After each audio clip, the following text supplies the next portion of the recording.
When we talk about these VR headsets like the Meta Quest 3, there are three primary uses people have for them, right? So there's gaming, there is productivity, and there is media consumption. For me, gaming is probably 95% of what I do. I absolutely love Walkabout Mini Golf. I'm having a blast playing that game. It's the primary thing I've been doing with my Quest 3.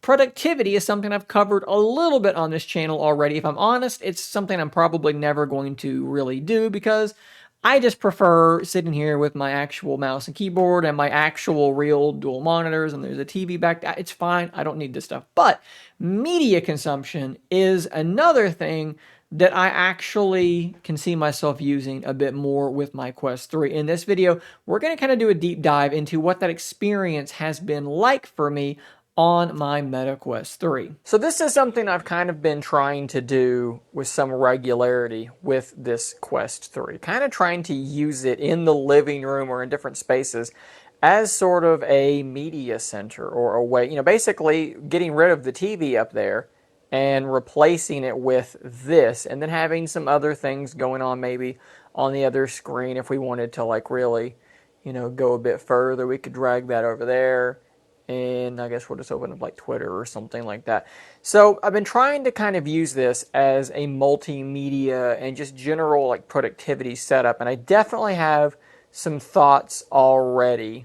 So the first thing I want to say is that actually, watching multimedia through this is not too bad. Let me pull up something that's a bit more cinematic than this. We'll pull up the latest trailer for the Avatar TV show just because there's a lot of dynamics going on there. And what we'll do is we'll actually go into immersive mode, and then we'll go ahead and we will full screen this. Actually, I guess immersive mode wasn't actually necessary. And what you can see here is that I've got a really, really big, pretty darn nice looking screen. It's a huge screen, right? Like this, I would say, so I've got a 100-inch projector screen, and I think that we are definitely in the range of that. Now we are running at 1080p, and I would say that the video quality is solid. It's not like the best I've ever seen by any stretch of the imagination, but it does look very good. And even in sort of these like darker areas, I feel like everything remains fairly nicely visible.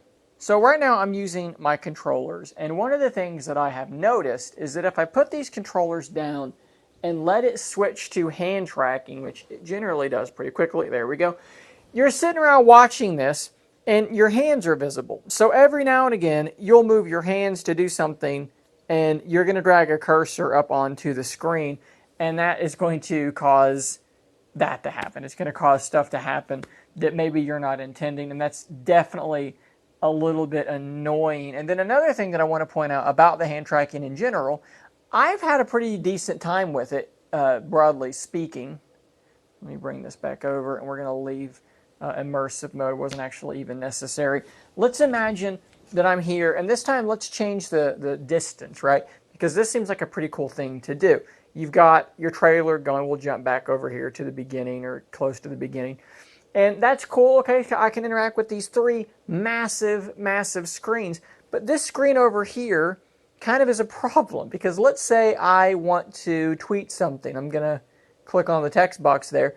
Okay, this time I put the keyboard there, but in other instances, it's kind of put it lower where I've not actually been able to interact with it. It's too low for me to do anything with, and I don't know why this time I put it there. Other times it doesn't. Let's try this over here, and that's still decent, but okay, you can see what I mean here. Let's say I'm trying to get to the number key. I'd have to move that pillow out of the way in order to get to that number key. So sometimes when you're in a living room, you're sitting on the couch, you're chilling like that, you're going to probably want to grab the controller just because that stuff is going to be a little bit annoying, and then actually interacting with your keyboard might be, in my experience, almost impossible at times. But broadly speaking, the act of actually watching content, even if I do it like this when I'm in pass-through mode, this is pretty darn good. And the speakers are even better than I thought they would be. Of course, I do have these guys here.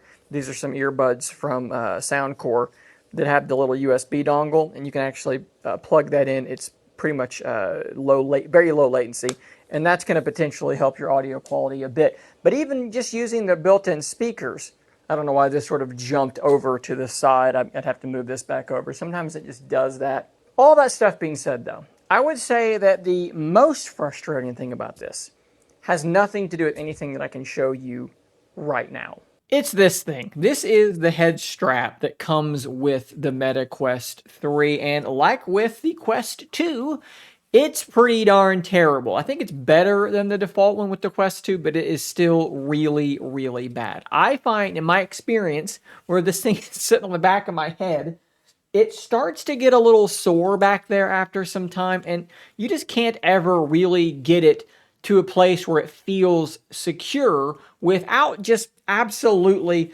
tensioning this thing to the point that it's squeezing your head so hard that it's uncomfortable up front. It's just not comfortable to wear it for long amounts of time. And that is why I went ahead and pulling up my Amazon page right now. I probably should have just had this prepared, but that is why I went to Amazon and I purchased this KIWI design comfort head strap, and I've actually got it in and I have installed it. You can see $29 right now is an absolute steal for this thing.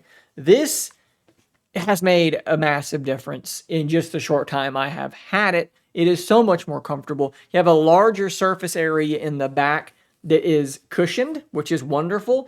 On top, we are also cushioned. Hello, peeking through. It's cushioned there as well. And there's a dial on the back which actually changes how tight or how loose the thing is. I also like that there is a hinge mechanism in the middle. Why is that important, you may ask? Well, because you can put the thing on and then you can drag the thing down like so, tension it up, and you are ready to rock and roll. And you can get it where you want it to be, tighten it down, and it is so much more comfortable. For some reason, my window is way up there in the corner. You can't see this, but I was watching some football highlights right there. We'll close that. It is so much more comfortable than the stock head strap. If you plan on wearing this thing for long periods of time, get something like this, whether it's this exact one or a different one. I'll put an affiliate link in the description down below for this exact one in case you want to go that route. You absolutely have to have something like that. That is the biggest barrier for me in terms of watching media, because it's not going to be like a 5-minute thing. If you're going to watch a movie, it's a couple of hours. You're going to want to be comfortable, and with this thing, you're not going to be comfortable. It's absolute garbage. So I guess the real question is, for me, from my perspective, is this something that I actually intend on doing? And the answer is probably a little bit here and there. By and large, if I'm going to watch a movie or watch a TV show, I'm probably watching it with my wife, in which case this is absolutely ruled out. I'm not going to just be sitting on the couch with my headset on while she's next to me, like doing something else. That's just super weird. I'm probably going to just put something on the TV and we're going to watch it together. But if I'm home alone and maybe there's something that's, really cinematic and I want that immersive experience, I could absolutely see doing this. Now, I can also see doing this potentially during like a sporting event type thing, right? So I could have multiple browser windows that maybe I'm using Fluid, maybe I'm using the Reality browser, and I'm putting windows all over the place with scores and with different games that are going. You could absolutely do that, and that would be pretty cool as well. The biggest problem with that is you're watching the game, you're probably going to want to be taking a drink, eating some chips or something. Doing it with a headset on, I found, is a little bit tricky when you're trying to get the drink in like under your headset. It's a little bit tricky, but that's probably like a tangential, smaller problem, but something to keep in mind. Let me know what you think about this in the comments down below, though. Can you see yourself doing this? Do you do this already? Like I said, hit those comments. I will see you on the next one, and until next time, stay nerdy, my friend.